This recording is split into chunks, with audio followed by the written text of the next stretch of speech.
Hi again. Now that you've had some time to look at introductory videos, to get yourself set up for my Spanish lab, to make your initial Facebook post, to get used to the SI system, it is time to get going with our first chapter for S150, which is Capitulo 7.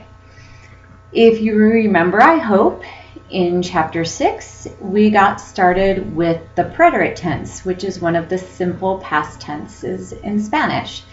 You learned the regular conjugations for the preterite and the first few irregular verbs in the preterite.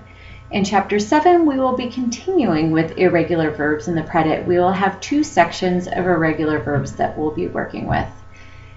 We will also be learning and working with indefinite expressions and with negative expressions.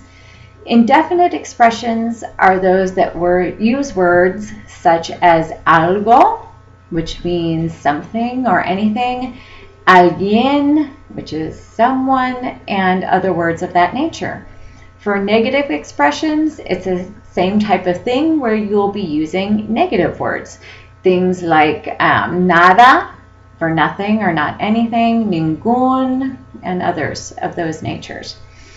Of course, as always, we will be learning new vocabulary in this chapter.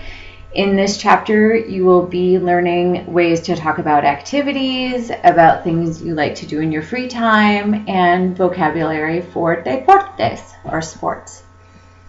In addition to the new vocabulary and to going further with preterite and to the expressions, you will be learning how to take more shortcuts in conversation to not be repetitive.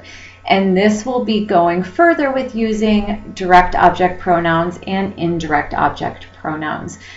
And finally, in the culture section, we will be looking at las islas hispánicas del Caribe, or the Hispanic islands of the Caribbean.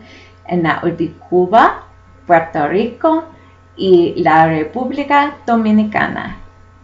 So now that you've seen these objectives, and you can continue to look back at these objectives, they are listed below this video, I think it's time to get started with tareas.